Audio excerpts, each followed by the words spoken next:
धर्मेंद्र प्रधानांनी राजीनामा दिलाच तर काय बदलेल? प्रश्न व्यक्तीचा आहे की व्यवस्थेचा आहे? नमस्कार, मी विजय पाठक. आपल्या राजकीय रणभूमी या चॅनलमध्ये आपलं स्वागत आहे. देशातील कोणतीही स्पर्धा परीक्षा झाली आणि पेपर फुटीचं प्रकरण समोर आलं की सर्वप्रथम राजीनाम्याची मागणी सुरू होते.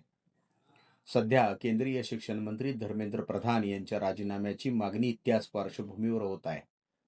पण एक मूलभूत प्रश्न विचारायलाच हवा, राजीनामा हा उपाय आहे का तो केवळ राजकीय प्रतिक्रियेचा भाग? पेपर फुटी हा गंभीर गुन्हा आहे.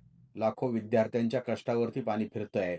अनेक जण वर्षानुवर्ष अभ्यास करतात, कुटुंब आर्थिक अडचणी सहन करताय, मानसिक ताण वाढतो. त्यामुळे विद्यार्थ्यांचा संताप पूर्णपणे स्वाभाविकच आहे.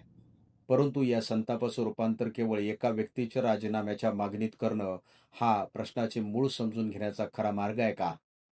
जर एखाद्या परीक्षेचा पेपर फुटला तर त्यामागे अनेक स्तरांवरती काम करणारे लोक असतात. प्रश्नपत्रिका तयार करणारे, छपाई करणारे, वाहतूक करणारे, संगणक प्रणाली हाताळणारे, स्थानिक अधिकारी, दलाल, पैसे घेऊन माहिती विकणारे टोळके, ही संपूर्ण साखळी असते. अशा गुन्ह्यात अनेक लोक सामील असतात.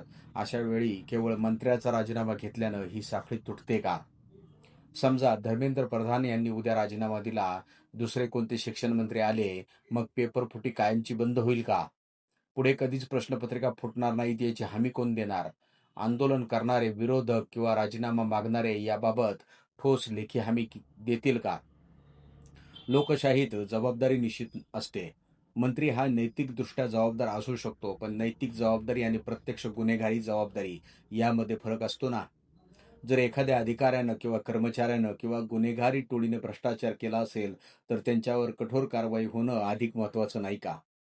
भारताच्या इतिहासाकडे पाहिलं तर छत्रपती शिवाजी महाराजांच्या काळातही फितूर होतेच की. गुप्त माहिती शत्रूंपर्यंत पोहोचवणारे लोक होते, पण महाराजांनी संपूर्ण व्यवस्था मोडली नाही. त्यांनी दोषींना शोधलं, शिक्षा केली आणि सुरक्षा अधिक मजबूत केली. आजही तसाच दृष्टिकोन येणं आवश्यक आहे. आज पेपर फुटी हे केवळ शिक्षणाचा प्रश्न नाही, तो मोठा आर्थिक गुन्हा बनलाय. लाखो कोट्यवधी रुपयांचा काळा बाजार त्यामागे आहे. काही विद्यार्थी पैसे देऊन प्रश्नपत्रिका विकत घेताना आपल्याला दिसून आले. काही दलाल त्यातून पैसा कमवताना दिसून आले. म्हणजेच ही संघटित गुन्हेगारी आहे. अशा वेळी कारवाईत संघटित आणि कठोर सुद्धा असायला हवी. आज गरज आहे ते अनेक उपायांची. पेपर तयार करण्यापासून निकालापर्यंत संपूर्ण प्रक्रिया डिजिटल सुरक्षा कवचाखाली आणणं आवश्यक आहे.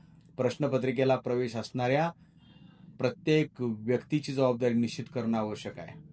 पेपरफुटी प्रकरणासाठी विशेष जलदगती न्यायालय स्थापन करणं आवश्यक आहे. दोषींना जन्मठेप किंवा कठोर आर्थिक दंडासह शिक्षेचा विचार करणं आवश्यक आहे. परीक्षांमध्ये कृत्रिम बुद्धिमत्ता म्हणजेच AI आणि डिजिटल ट्रॅकिंगचा वापर वाढवणं आवश्यक आहे. प्रश्नपत्रिका लीक करणाऱ्या अधिकाऱ्यांची संपत्ती जप्त करण्याचा कायदा आणणं आवश्यक आहे. आणि जर हे झालं नाही तर मंत्री बदलत राहतील पण व्यवस्था तशीच राहील. आज विरोधकांचा मुद्दा राजकीय आहे. सत्ताधाऱ्यांचं म्हणणं आहे की ते प्रशासनिक आहे. मात्र विद्यार्थ्यांना ना राजकारण हवं आहे ना आरोप प्रत्यारोप.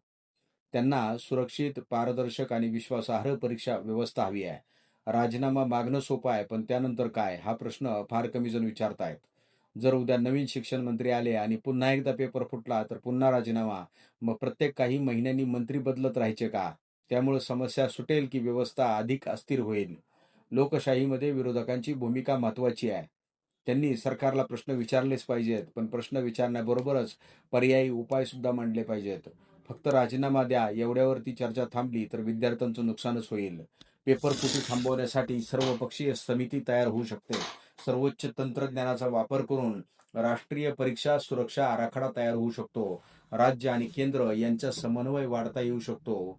पण यासाठी राजकीय इच्छाशक्ती आणि प्रशासकीय सुधारणा दोन्ही आवश्यक आहे. शेवटी एक प्रश्न असा विचारायचा आहे की आपल्याला व्यक्ती बदलायची की व्यवस्था? जर उत्तर व्यवस्था असेल तर चर्चेचा केंद्रबिंदू राजीनामा नसून सुधारणा असल्या पाहिजेत.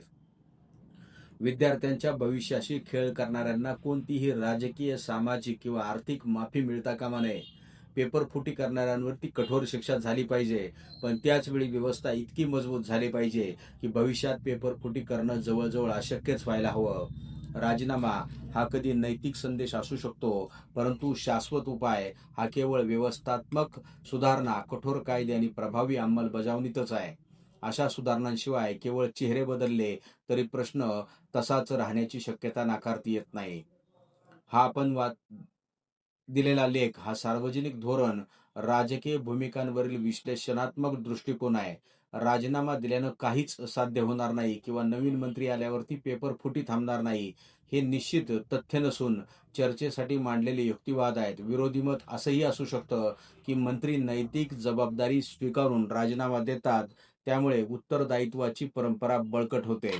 धन्यवाद.